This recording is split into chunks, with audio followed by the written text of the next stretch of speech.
अपने माता पिता और विमाता से आशीर्वाद लेकर आपने इतनी कम आयु में भीषण तप किया। ओम नमः शिवाय, ओम नमः शिवाय, ओम नमः शिवाय, ओम नमः शिवाय, ओम नमः शिवाय, ओम नमः शिवाय, ओम नमः शिवाय, ओम नमः शिवाय, ओम नमः शिवाय, ओम नमः शिवाय। छाया पुत्र शनि,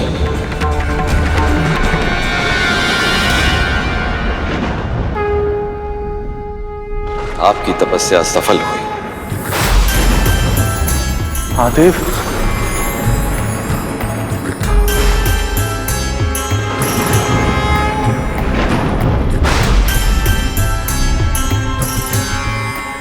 प्रणाम महादेव। मैं आपकी भक्ति से अत्यधिक प्रसन्न हूं। आप निर्दोष हैं, स्वभाव से निष्पक्ष हैं। इसीलिए पृथ्वी पे जन्म लेने वाले सभी व्यक्तियों को उनके कर्म अनुसार फल देने का कार्यभार मैं आपको सौंपता हूं। आज से आप न्यायाधीश और दंडाधिकारी जैसे नामों से भी जाने जाएंगे।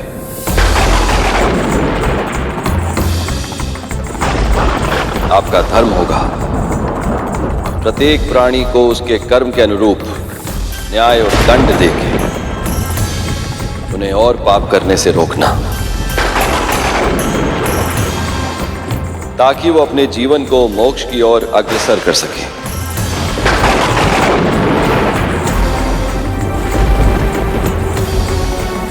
जो आज्ञा प्रभु। इससे पहले कि आप किसी और के साथ न्याय करें, आवश्यक है कि मैं आपके साथ न्याय करूं। जन्म के बाद से ही आप अपने पिता से दूर रहे, इसीलिए मैं आपको सौर मंडल के ग्रहों में स्थान देता हूं।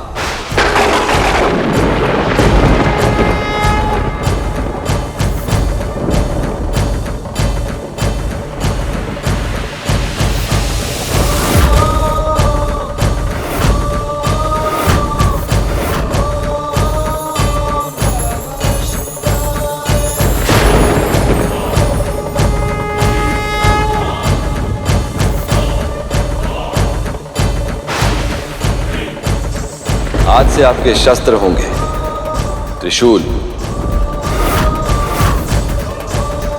गदा और तीर।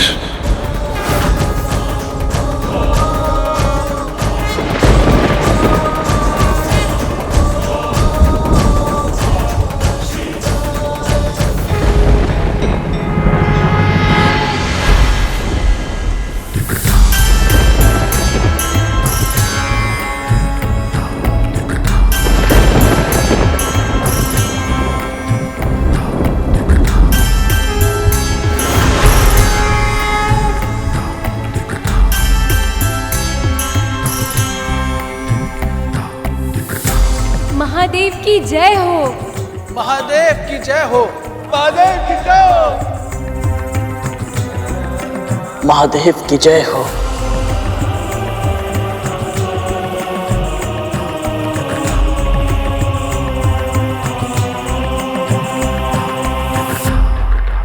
जब शिव से ही वरदान मिला तो मन में ये विश्वास जगा, पिता से होगी भेंट तो मिलेगा स्नेह जो अब तक ना मिला।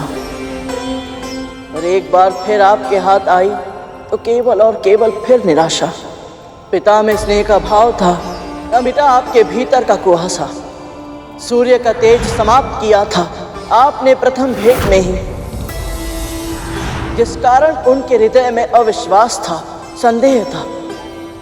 फिर मिलते ही आप तप करने उनसे दूर भी तो चले गए थे, तो कैसे जानते वो आपको कि आपके मन में कौन से भाव बसे थे। सौर मंडल के शेष ग्रह भी आपकी तपस्या के बाद मिले वरदान से आशंकित थे। आपकी शक्ति की कथाएं सुन चुके थे, भयभीत वो आपसे दूर रहना चाहते थे। मन, व्यक्तित्व, विचार, व्यवहार से आप क्या है ना वो समझते थे और ना वो समझना चाहते थे। इसीलिए आप जब सूर्यदेव के दरबार में पहुंचे तो देखा कि नियति ने फिर आपको छला है। अब विलंब हो चुका है। मंगल, बुध, बृहस्पति, शुक्र, सौर मंडल का हर एक ग्रह पहले ही सूर्य के निकट अपना स्थान ग्रहण कर चुका है।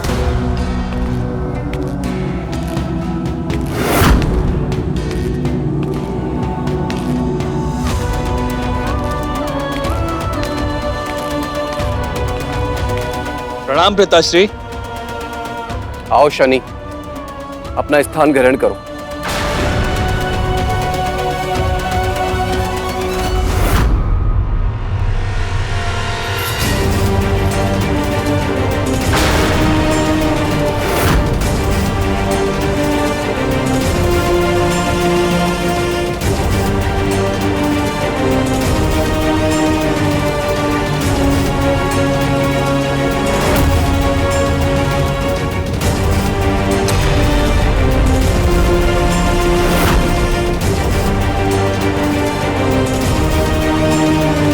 इस सोच में पड़ गए शनि। अपने आसन को लौह का बना देखकर आश्चर्यचकित हो रहे हो। वैसे तुम्हारे रंग, रूप और व्यक्तित्व के अनुसार ही आसन है। तुम्हें अच्छा तो लगा ना शनि? यदि ना लगा हो तो फिर क्रोध में आकर अपनी वक्र दृष्टि से भस्म नहीं कर देना।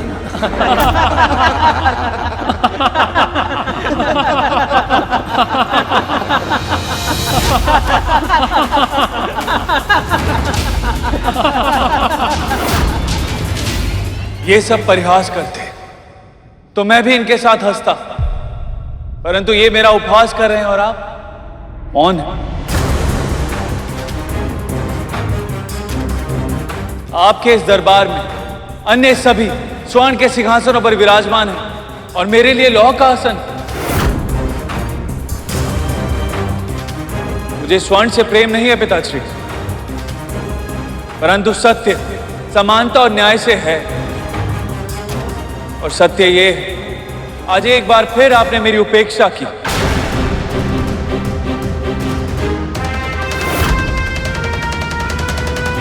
कोई बात नहीं पिताश्री, महादेव ने मुझे कर्मफल का न्यायाधीश और दंडाधिकारी घोषित किया है और अपने कर्म से मैं समस्त संसार में सर्वोच्च स्थान प्राप्त करूंगा और ये मेरी प्रतिज्ञा है पिताश्री।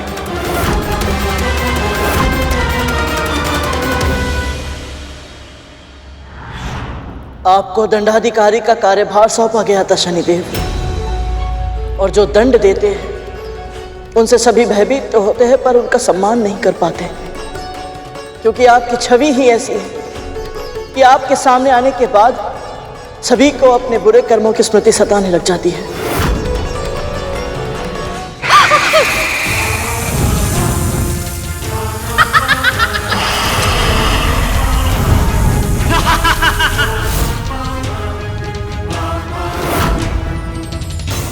समय आया और आपका विवाह चित्ररथ की पुत्री देवी धामिनी के साथ होना तय हुआ, पर तब भी आपके साथ थी तो केवल मां छाया।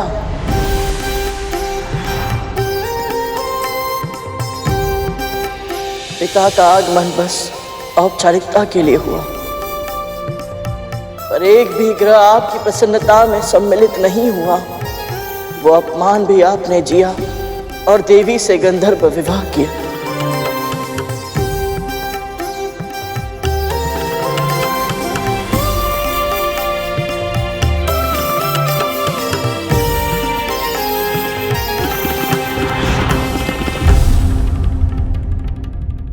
एक बार शनिदेव लीन थे तपस्या में, ना जागे थे ना सोए थे। श्रृंगार कर पत्नी निकट आई, पर पति तो ईश साधना में खोए थे।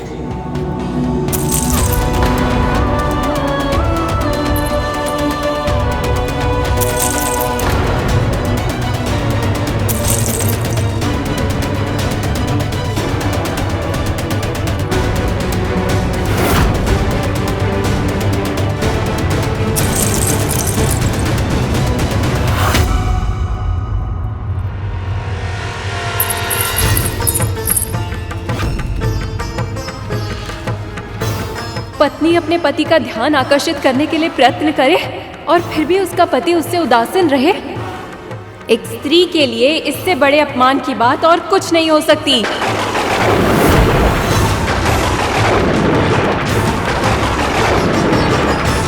इतने उमंगों के साथ विवाह किया था मैंने आपसे। कल्पना भी नहीं की थी कि मेरी इच्छाओं का ऐसे दमन होगा। यदि आपके मन में मेरे लिए इतना भी प्रेम नहीं है कि एक बार अपने नेत्र उठाकर मुझे देख ही ले, तो क्या लाभ है ऐसे नेत्रों का? यदि 16 श्रृंगार करने के बाद भी आपकी दृष्टि मुझे नहीं देख सकती, तो व्यर्थ है ऐसा जीवन। और व्यर्थ है आपकी ऐसी दृष्टि। इसलिए मैं पतिव्रता धामिनी अपने सतीत्व के सभी पुण्यों को साक्षी मानकर आपको श्राप देती हूँ कि आज के बाद आपकी दृष्टि जिस पर भी पड़े उसका सर्वनाश हो जाएगा।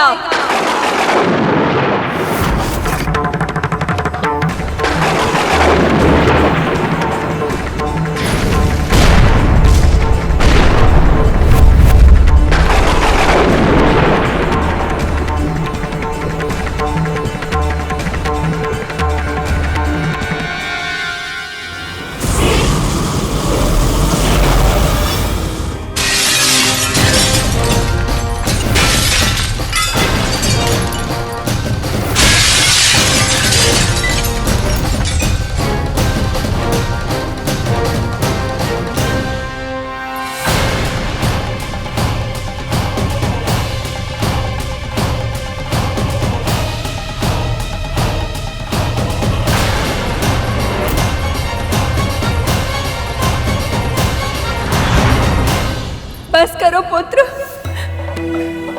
मुझे उस क्षण का स्मरण मत कराओ। क्रोध में आकर मैंने एक शिव भक्त की तपस्या को भंग करने का दुस्साहस किया था और उस पाप का फल मैं आज तक भुगत रही हूँ।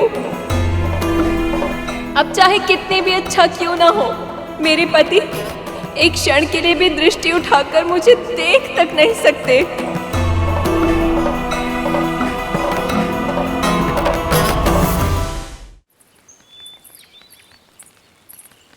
तिल के लड्डू बन गए हैं ना?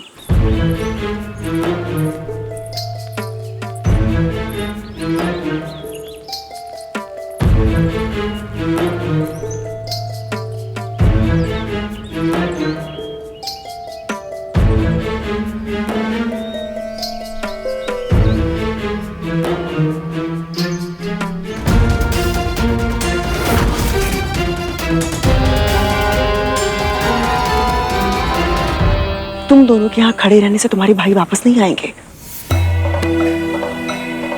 जाओ, दान की वस्तु भी लेकर आओ। पूजा के बाद दान करना है। जी माँ, अभी लाए।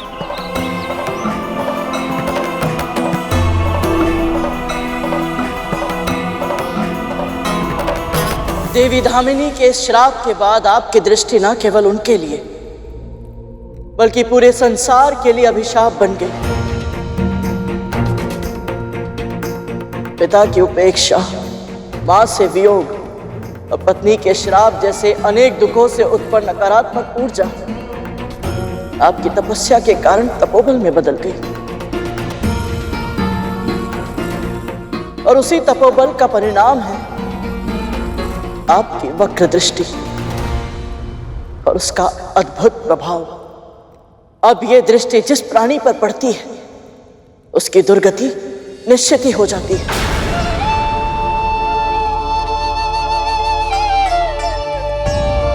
जीवन की विपरीत परिस्थितियों ने आपको कठोर तो अवश्य बनाया प्रभु, पर क्रूर नहीं बना पाई।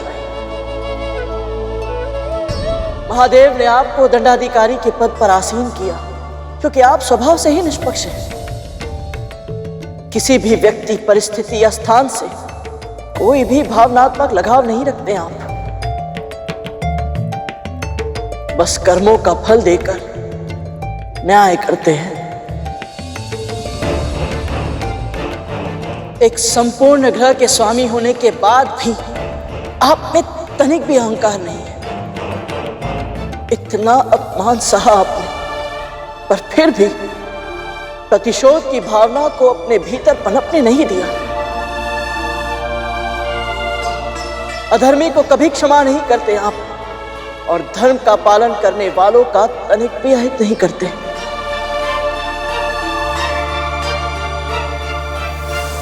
आपकी वक्र दृष्टि प्रभावी है, बहुत प्रभावी है, पर उससे भी अधिक प्रभावशाली है आपकी कृपा दृष्टि। आपकी कृपा का आशीर्वाद जिसे भी मिल जाए उसे धन, धान्य, समृद्धि, ऐश्वर्य सब कुछ अपने आप मिल जाता है। इसीलिए मैं जानता हूं प्रभु, आप संकट कारक नहीं हैं। मैं आपको नमन करता हूं प्रभु।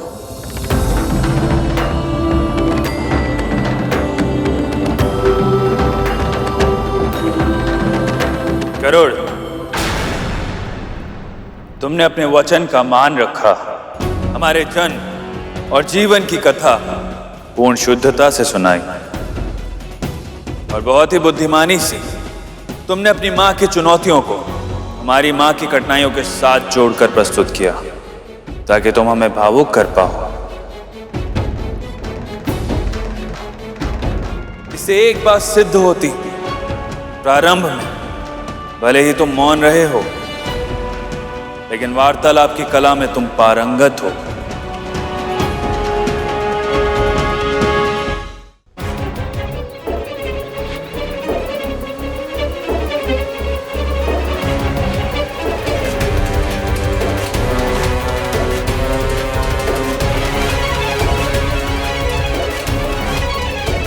गरुड़, क्या हुआ? तुझे कोई संकेत मिला? संकेत नहीं मिला दीदी, वो स्वयं दिखा मुझे अभी अभी एक पल के लिए इस दिए में।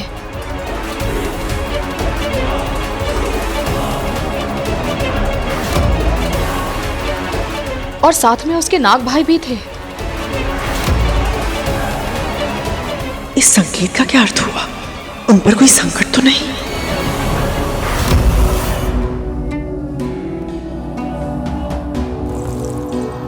और यदि तुम्हें प्रतीत हो रहा है कि तुम्हारी ये कला तुम्हें सुरक्षित रख सकती है, तो ये तुम्हारी बहुत बड़ी भूल है गरुड़। महाराज, मैं आपसे विनती करती हूँ, आप इन सभी पे अपनी कृपा कीजिए।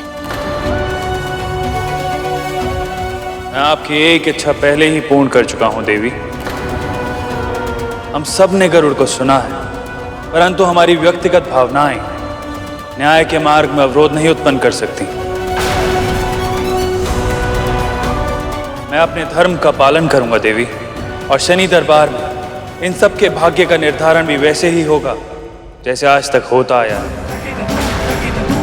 उचित प्रक्रिया के माध्यम से। मैं तुम सबके हृदय, आत्मा और मस्तिष्क की गहराइयों में झांकूंगा।